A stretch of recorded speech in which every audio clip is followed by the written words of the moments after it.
हाँ, ध्यान दें मित्रों, मैं संतोष कुमार मिश्रा आपको गोरखपुर से बिलोंग करता हूँ। आपके सामने संत कबीर विद्यापीठ चैनल पर पिछली क्लास में गद्य साहित्य के विकास की आपके भारतेंदु युग के बारे में चर्चा किए थे और द्विवेदी युग के बारे में चर्चा किए थे। अब आज का जो हमारा क्लास रहेगा वह गद्य साहित्य के विकास में हम चर्चा करेंगे। गद्य साहित्य का विकास काल और गद्य साहित्य के विकास काल में या युग में अगर हम देखेंगे तो तीसरे युग का नाम हमारे सामने मिल रहा है, जिस युग का नाम है छायावाद युग। क्या नाम है? छायावाद युग। यह छायावाद युग जो हमारे सामने लिखा जा रहा है, यह छायावाद युग का समय काल सबसे पहले जानेंगे और समय काल को जानने के बाद तब हम बात करेंगे कि छायावाद युग का नाम कैसे छायावाद पड़ा और छायावाद नाम पड़ने के बाद आगे हम इस पर चर्चा करेंगे कि छायावाद युग जो शब्द आया, इसमें किस किस लेखकों ने, किस किस कवियों ने अपना क्या क्या यानी विशेषता आपके सामने मित्रों प्रदर्शित किए हैं। उनकी वास्तविक बिंदु को हम मूल रूप से पढ़ने के नियम में जानेंगे और कुछ बनाई गई बातों की चर्चाएं जो मिलती हैं हमें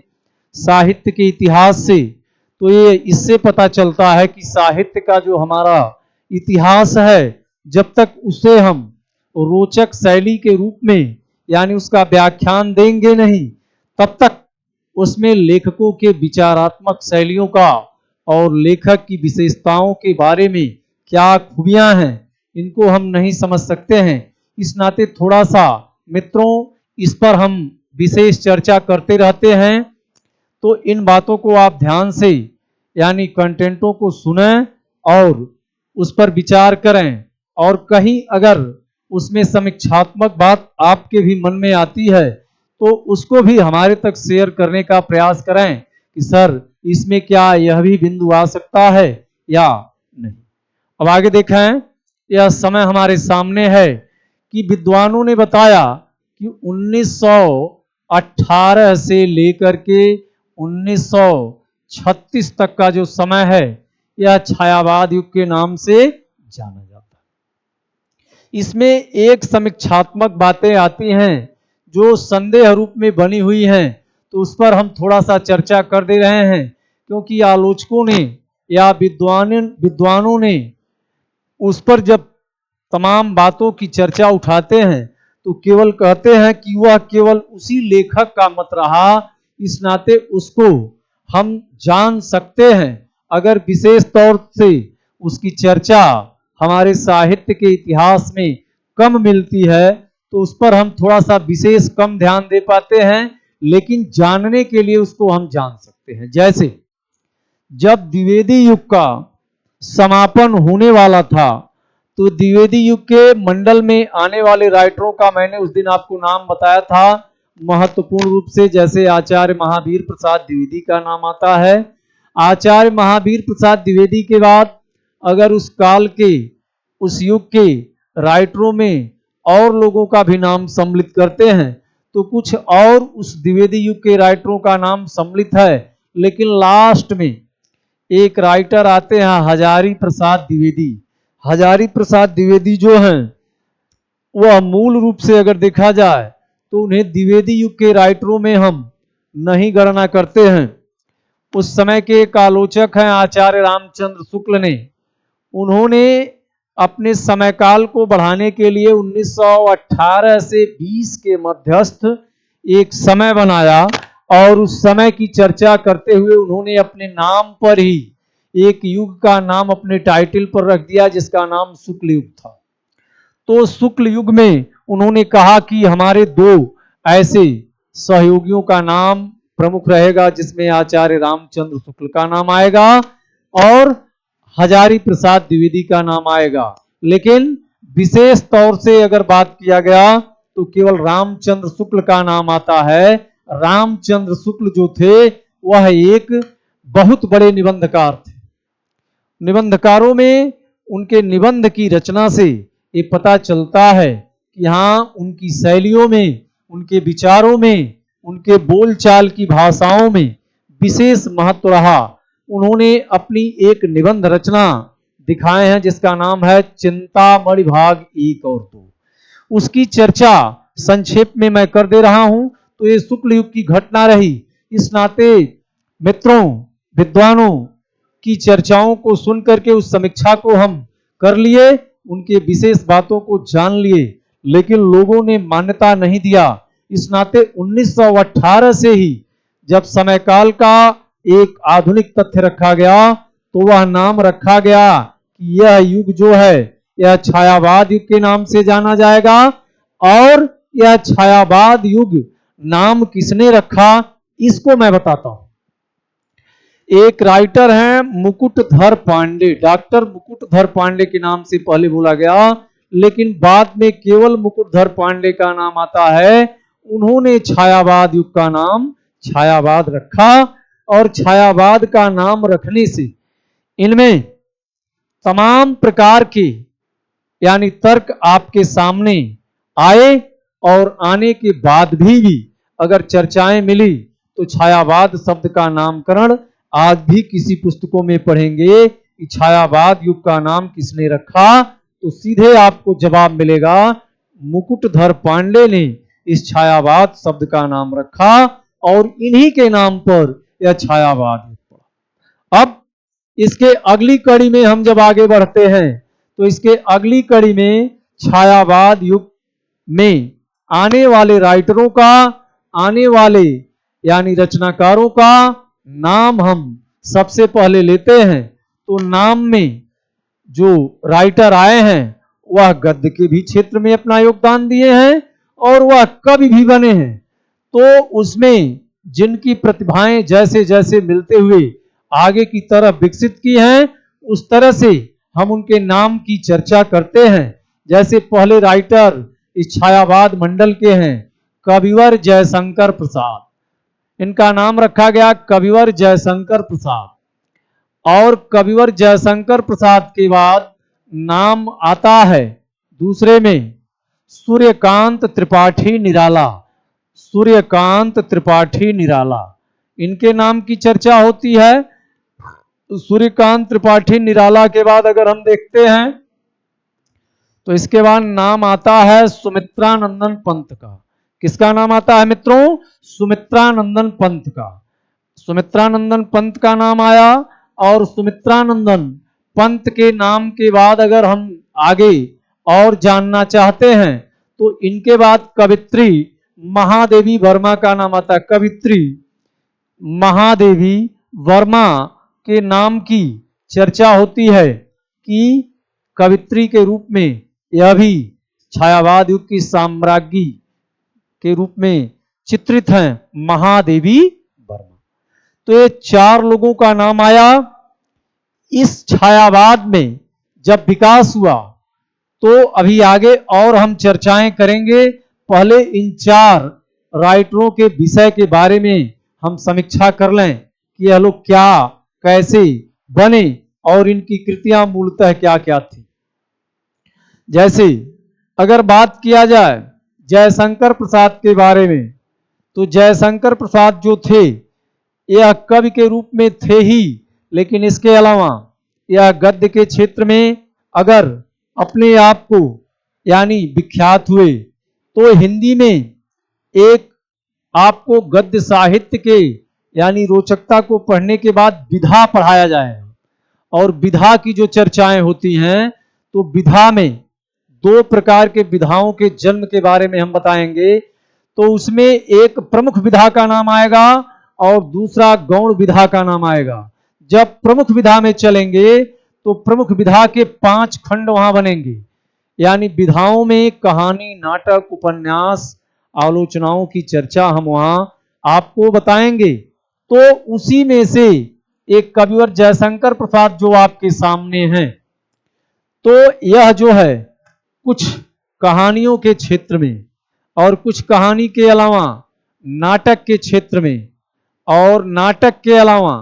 पत्र पत्रिकाओं के क्षेत्र में अपना योगदान दिए हैं। गद्य के क्षेत्र में तो अब गद्य के क्षेत्र में आने वाली रचनाओं की चर्चा अगर हम करते हैं तो इनकी रचनाओं से पता चलता है कि हाँ, यह एक प्रसिद्ध कहानीकार थे। इनकी एक कहानी है जिसका नाम अगर आप पढ़ेंगे ममता। अब ममता नामक कहानी की चर्चा अगर की जाए और इसके पश्चात इनकी और कहानियों की चर्चाएं की जाए तो सारी कहानियों में ये चित्रात्मक प्रारूपों के साथ साथ ऐसे यानी विश्लेषण को अपने सामने दिखाए हैं कि जिससे यह लगता है कि यह इस प्रकार की अपनी विशेषता को बता रहे हैं कि जो यह साहित्य के इतने बड़े प्रेमी बने, क्योंकि बचपन में इन्हें जब शिक्षा ले रहे थे तो शिक्षा लेने के बाद ऐतिहासिक दृष्टांतों में मिलता है कि इनकी कहानियां रोचक बनी। तो रोचक कैसे बनी इसको जानेंगे हम। रोचकता का मतलब जब तक किसी के विचार में व्यवहारतम या रोचात्मक भाव नहीं रहेगा, विचारात्मक शैली नहीं रहेगी, व्याख्यानात्मक शैली नहीं रहेगी, तब तक वह व्यक्ति अपने शब्दों को रोचक नहीं बना सकता है। दूसरी चीज, भाषाएं परिनिष्ठित होनी चाहिए, भाषा के अर्थ में सरलता आनी चाहिए और सरलता के साथ साथ यह चीजें उसमें मिलना चाहिए कि गद्य के क्षेत्र में अगर वह बात कर रहे हैं या बोल रहे हैं तो क्या उनकी विचारात्मक शैली का जो लिखा हुआ यह तथ्य इनकी कहानी में रोचक मिल रहा है कि नहीं मिल रहा है, इसको हम जानेंगे। जानने के पश्चात अगर कहानी के क्षेत्र में, उपन्यास के क्षेत्र में, नाटक के क्षेत्र में इनकी रूपरेखा विस्तृत उस तरह से मिल रही है तो ये माना जाएगा कि ये यानी सम्राट के रूप में विख्यात थे। लोग कहते हैं कि छायावाद युग के 4 सम्राटों का जब नाम हम पढ़ते हैं तो चारों सम्राट अपनी अपनी विशेषताओं की चर्चा इस रोचकता में, इस भाषा में इस प्रकार से किए हैं कि उनकी भाषा शैलियां और साहित्य में उनका स्थान जो विद्वानों ने दिया, उस विद्वानों के सराहनीय शब्द से ये पता चलता है कि हाँ, यह लोग आधुनिक युग के यानी इस छायावाद युग के मंडल में आने वाले एक अनोखे यानी लेखकों के रूप में चर्चित हैं। और जब तक यह पृथ्वी यानी रहेगी तब तक इनकी चर्चाएं अगर साहित्य के माध्यम से होंगी तो भाषा शैलियों के माध्यम में इनका नकल करते हुए अधिकांश लेखक अपने को इनके सराहनीय शब्दों में मिलना चाहे, लेकिन इनकी जो रोचकता मिलती है, इनके जो शब्दों का रूप मिलता है, इनमें जो भावुकता पाई जाती है, उसका तर्क एक बहुत मार्मिक होता है। और मार्मिक तर्क जो हमारे सामने आता है उससे यह पता चलता है कि ये छायावाद युग के गद्य के सम्राट ही रहे होंगे। और पद्य में जब इनकी रोचकता मिलती है, जैसे पद्य नामक रूपरेखाओं को आप पढ़े होंगे इनके महाकाव्यों में, इनके और कृतियों में, इनके छोटे छोटे कविताओं की रचनाओं में, तो इनका विस्तार इस तरह से मिला होगा। और इन्हीं के नकल के आधार पर हम दूसरे लेखक के बारे में चर्चा कर रहे हैं। दूसरे राइटर सूर्यकांत त्रिपाठी निराला का नाम आता है। सूर्यकांत त्रिपाठी निराला का नाम अगर आता है तो निराला जी भी साहित्य प्रेमी थे। इनके बचपन की कहानियां हम काव्य में सृजित जब यानी प्रारूपता का नाम बताए थे तो काव्य में सृजित प्रारूपता में मिलता है कि ये बचपन में अपनी शिक्षा दीक्षा जब लिए, जब ये अपने राज्य को छोड़ करके उत्तर प्रदेश में आए और उत्तर प्रदेश के इलाहाबाद शहर में आए और यहां से अपनी शिक्षा दीक्षा को लिया और यहां से अलग अलग लोगों से इनकी जब विशेषताओं का परिचय लोगों के मिला तो इनसे इनके साथ रह करके इन्होंने अपने साहित्य की सद्भावनाओं को बढ़ाया और साहित्य की सद्भावनाओं को बढ़ाते हुए तमाम रचनाओं का नाम इन्होंने यहां भी लिखा, इन्होंने अपनी रचनाओं में सबसे विशेष रचना इनकी एक पुत्री थी जिनका नाम था सरोज। सरोज स्मृति के नाम से अंतिम इनकी एक रचना मिलती है, सरोज स्मृति। सरोज स्मृति में इन्होंने यह अपने आप को दर्शाया कि यह एक महान यानी साहित्यकार के रूप में अपने उस पुत्री के सद्भावना के याद में सबसे अंतिम रचना इनकी थी लिखते हुए और साहित्य में उजागर स्थान देते हुए, इसी को लिखते हुए इस संसार से, इस दुनिया से ये चल बसे थे। इनके जन्म के संबंध की चर्चाएं पीछे जब की गई हैं तो उसमें हम काव्य को बताते समय एक कविता बताए थे कि सूर्यकांत उपनाम निराला मेदिनीपुर के वासी थे। यानी कहने का मतलब इनका नाम बचपन का कुछ और था, लेकिन बाद में इनकी रचनाओं में रोचकता आने के कारण निराला जो इनकी टाइटल बनी, या बाद में साहित्य में रुचि रखने के कारण, साहित्य प्रेमी बनने के कारण, साहित्य में शब्दों की इस प्रकार से चर्चाओं के कारण इनकी सराहना मिली, तो इन्हें बाद में निराला जी के नाम से जाना गया। और यह भी तमाम पत्र पत्रिकाओं को लिख करके, उपन्यासों को लिख करके, कहानियों को लिख करके और नाटक को लिख करके इस प्रकार से रोचक अपनी प्रतिभा को दिखाए और उस प्रतिभा की चर्चा, उसका नकल आज भी आधुनिक युग में, चाहे छायावाद युग का नाम लें, चाहे प्रगतिवाद युग का नाम लें, या प्रयोगवाद युग का नाम लें, या प्रश्नोत्तरवाद युग का नाम लें, यानी तमाम राइटरों ने, तमाम लेखकों ने ऐसे चर्चाओं को अपनी दर्शाए हैं, दिखाए हैं। लेकिन अब इनकी जो शैली थी, इनमें विचारात्मक शैलियों का इतना ओतप्रोत था, इतना भावुकता था कि कविवर जयशंकर प्रसाद से यानी इनकी भाषा शैली कम नहीं थी। अपने क्षेत्र में जयशंकर प्रसाद का भी नाम सराहनीय है, उसी प्रकार से निराला जी का भी नाम सराहनीय है। काव्य के भी क्षेत्र में और गद्य के भी क्षेत्र में मुक्तक शैली में इन्होंने अपनी रचनाओं को विशेष रूप से दिखाया है, क्योंकि मुक्तक छंद के प्रणेता ये माने जाते हैं। तो इस तरह से मित्रों, सूर्यकांत त्रिपाठी निराला के विषय की चर्चाएं मिली। फिर हम जब और आगे चर्चा करते हैं तो यानी राइटर सुमित्रानंदन पंत का नाम आता है, और सुमित्रानंदन पंत जी भी अपने इसी प्रकार के भावनात्मक दृष्टियों में, इसी प्रकार के भावनात्मक रूपरेखाओं में अगर चर्चाओं को दिखाए हैं, तो यह भाषा शैली के साथ जब साहित्य में अपना स्थान दिए हैं या साहित्य के भावनाओं में जब अपना स्थान दिए हैं, तो ये लगता है कि यह साहित्य प्रेमी थे, लेकिन साहित्य प्रेमी के साथ साथ यह काव्य के कम प्रेमी थे। गद्य में जो इनकी रचनाएं मिलती हैं, गद्य में जो इनके उपन्यास की चर्चाएं हुई हैं और गद्य में जो इनकी कहानियां मिलती हैं, इनसे पता चलता है कि यानी यह भी छायावाद युग के एक तीसरे ऐसे महान यानी सम्राट के रूप में अपनी चर्चाओं को दिखाए हैं और चलाए हैं। इनमें भी विवेचनात्मक शैली, व्याख्यात्मक शैली और विचारात्मक शैली की यानी चर्चाएं मिलती हैं, और साहित्य में स्थान लेने के लिए यह विशेष रूप से अपने जो यानी कटिबद्ध तरीके से शब्दों का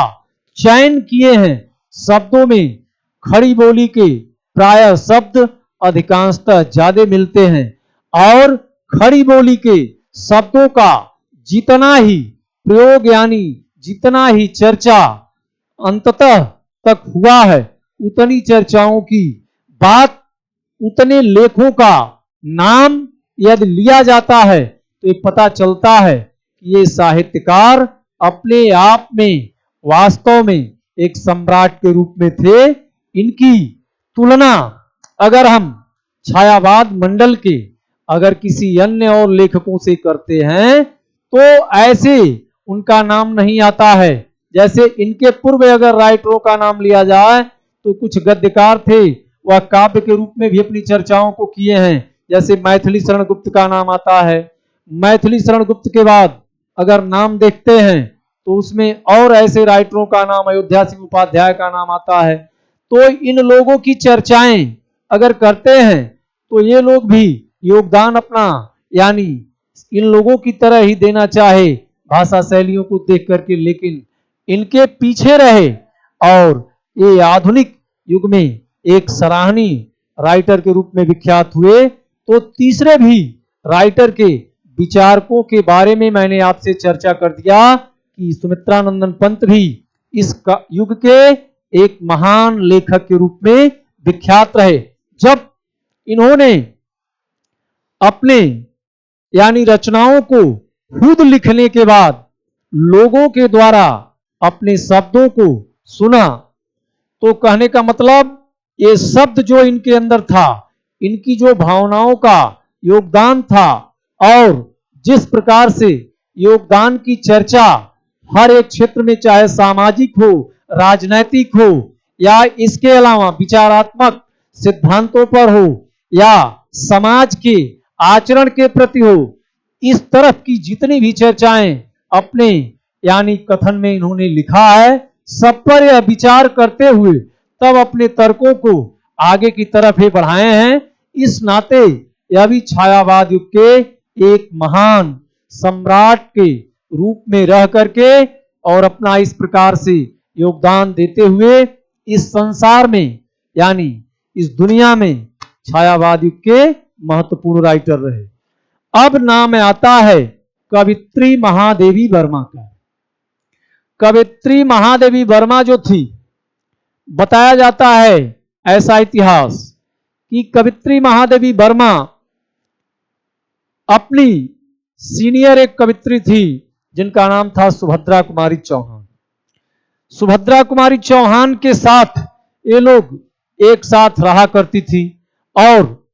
इन लोगों में चर्चाएं पढ़ाई पीरियड में ही इस तरह की होती रहती थी। वह काव्य प्रेमी और गद्य प्रेमी यानी दोनों प्रकार की शैलियों के रूपरेखाओं को जानना, सीखना, पढ़ना, दूसरे के द्वारा जानना चाहती थी। तो सुभद्रा कुमारी चौहान इनसे यानी सीनियर थी। उन्होंने इनको इस प्रकार का मार्गदर्शन दे करके और भाषा शैलियों को सिखाना चाही और सिखाते हुए इनकी प्रतिभाओं में इस प्रकार का नाम आता है कि धीरे धीरे महादेवी वर्मा यानी अपनी ख्यातियों को बढ़ाने लगी। और बढ़ाने का मतलब अध्ययन से ही इनकी ख्यातियां बढ़ने लगी और बढ़ने के साथ साथ साहित्य में इनका योगदान आने लगा। उसके बाद छोटे छोटे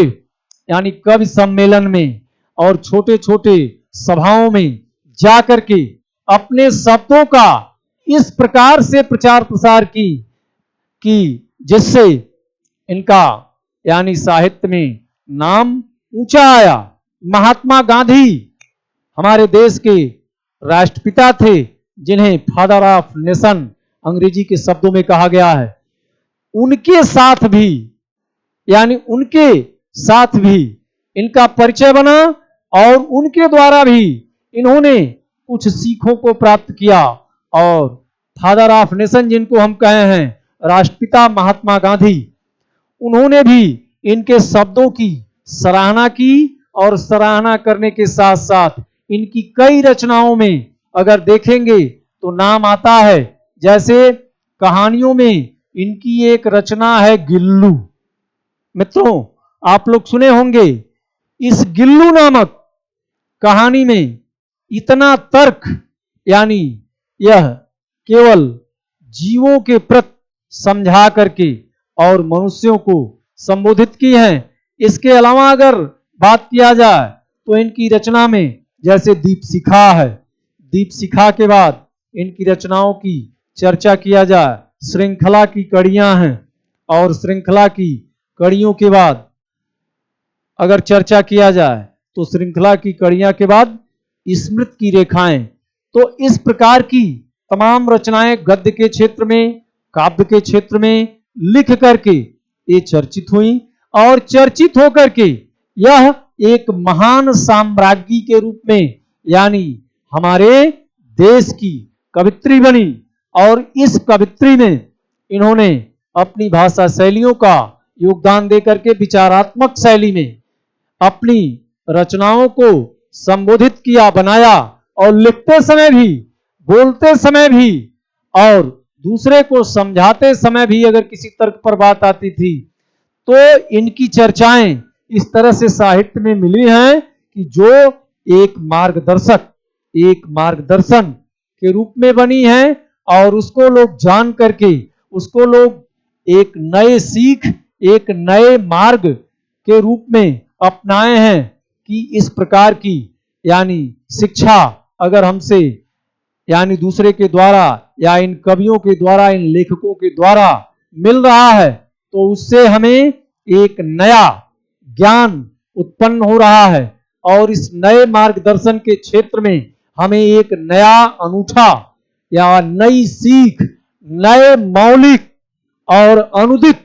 ग्रंथों की चर्चाएं हो करके साहित्य को एक सर्वोच्च, एक ऊंचा स्थान दिया जा रहा है और यह साहित्य का सर्वोच्च और ऊंचा स्थान दो प्रकार के यानी तथ्यों में मिलता है। एक तो भाषा शैली के रूप में, और भाषा शैली के रूप में जानने के बाद अगर देखा गया तो इन लोगों के साहित्य रचना में या साहित्य में जो स्थान दिया गया है उसमें इन दोनों में बड़ी रोचकताओं में मिलती है। अब भाषा शैलियों में अगर बात किया जाएगा तो विचारात्मक शैली, भावात्मक शैली, व्याख्यात्मक शैली, इन तीनों शैलियों का इनकी रचनाओं में विकास था और यह जितनी रचनाओं को दिखाई हैं, जितनी रचनाओं की चर्चा की है मित्रों, प्रायः रचनाओं का नाम मैं नहीं लिख रहा हूं लेकिन नाम उनका कहानी, उपन्यास और नाटक और जिस भी क्षेत्र में मिलता है उसको अगर आप पढ़ेंगे, उसको आप देखेंगे तो इस सभी प्रकार की शैलियां वहां मिल रही हैं। और व्याख्यान के लिए अगर तर्क मिलते हैं तो इनके तर्कों में अगर इनकी कहानियां भी लिखी गई हैं, इनके उपन्यास भी लिखे गए हैं तो उनमें बीच बीच में छोटे छोटे 2-4 लाइन के चुटकुले का नाम आता है। तो ऐसे चुटकुले को पढ़ने से, इनके लिखे हुई पंक्तियों से यह एहसास होता है, यह ज्ञान होता है, यह सीख मिलती है कि हाँ, इस प्रकार की भाषा शैली इनकी लोगों को एक नए जीवन के तरफ, एक नए मार्गदर्शन के तरफ ले चल रहा है, जिससे नए यानी काव्य और नए गद्य के क्षेत्र में एक नया जीवन, एक नया निर्माण दिखा रहा है। इस काल में अगर देखा जाए तो ये लोग छायावाद युग के सम्राट के रूप में मिले। इसी काल में कुछ ऐसे लेखक का नाम आता है, जैसे हालावाद के लेखकों के नाम की चर्चा किया गया। एक राइटर हैं डॉक्टर हरिवंश राय बच्चन, वह हालावाद के कवि थे। तो आगे अगली यानी कड़ियों में उनके भी विषय में चर्चाएं मिलती हैं और मिलेंगी, लेकिन यह लोग गद्य प्रेमी थे और गद्य के साथ काव्य प्रेमी थे। तो केवल गद्य के क्षेत्र में ही हम इनके विषय में नहीं बता रहे हैं, इस नाते मैं काव्य से इसको जोड़ दे रहा हूं कि काव्य प्रेमी भी थे, काव्य की भी रचनाओं को लिखे हैं। तो यहां गद्य की ज्यादा से ज्यादा चर्चाएं होंगी, क्योंकि गद्य साहित्य के इतिहास की चर्चा हम बता रहे हैं। उसी में जहां कहीं अगर थोड़ा सा साहित्यात्मक चीज इनके बीच आ जा रही है तो इसका मतलब कि साहित्य की भी रोचकता उसमें गद्य से पद्य का प्रारूप मिलाकर भाषा शैलियों में मिलाए और इस प्रकार का योगदान देते हुए ये लोग छायावाद युग में अपना एक नया स्थान दिए, जिनमें सबसे ज्यादा संघर्ष करने वालों में अगर नाम लिया जाए तो सूर्यकांत त्रिपाठी निराला का नाम विशेष रूप से उच्च माना जाता है। और सूर्यकांत त्रिपाठी निराला के बाद कवित्री महादेवी वर्मा का नाम आता है। कविवर जयशंकर प्रसाद भी यानी नाम के लिए सराहनीय हैं, वह तो सबसे सर्वव्यापी हैं, लेकिन वह अपने बल पर, अपने ऐश्वर्य पर केवल इस प्रकार की चर्चाओं का यानी रूप दिए हैं, और यह लोग अपने और दूसरे के सीखों के द्वारा इस प्रकार की गद्य की सराहना में और काव्य की सराहना में अपना नामांकित रूप दिए हैं। इस तरह से छायावाद युग का संक्षेप वर्णन आपके सामने जो मिलता है, तो इसी तर्क में मिलता है। इसमें अलग अलग आपको जब हम कालों का विश्लेषण पढ़ा लेंगे, तो कालों के विश्लेषण के बाद अगला जो टॉपिक आपको बताएंगे विधा, तो विधा में अलग इनकी विशेषताओं को बताएंगे कि क्या कहानियों को लिख करके यह अपनी चर्चाओं को किए, क्या उपन्यासों को लिखकर इन्होंने अपनी चर्चाएं किए, और क्या नाटक को लिखकर इन्होंने चर्चाएं किए। क्योंकि अभी केवल काल विभाजन का वह संक्षिप्त रूप अगर आपको मिल जाएगा, तो उससे आपको इनकी विशेषता का थोड़ा सा पहले से परिचय मिल जाएगा, और फिर इनकी रचनाओं को जब विकास में पढ़ेंगे तो भारतेंदु मंडल की कहानी उपन्यास रचनाएं, द्विवेदी मंडल की कहानी उपन्यास और नाटक की रचनाएं, और छायावाद मंडल का सबका अलग अलग विस्तार वहां मिलेगा। और यहाँ इनके संक्षेप इस तरह के जो विवरण मिल जा रहे हैं, तो इनसे आपको वह विशेष जानकारियां प्राप्त हो जा रही हैं जो गद्य साहित्य के विकास के लिए एक प्रमुख परिचय का रूप बनता है। और इसी के साथ मैं इस काल की कहानी का यानी विवरण मित्रों यहीं संक्षेप में समाप्त करता हूं। अब अगली कड़ी में आने वाली दूसरी कक्षा में आपको इसके आगे वाले युग का वर्णन करेंगे। तब तक के लिए मैं अपनी वाणियों को विराम देता हूं।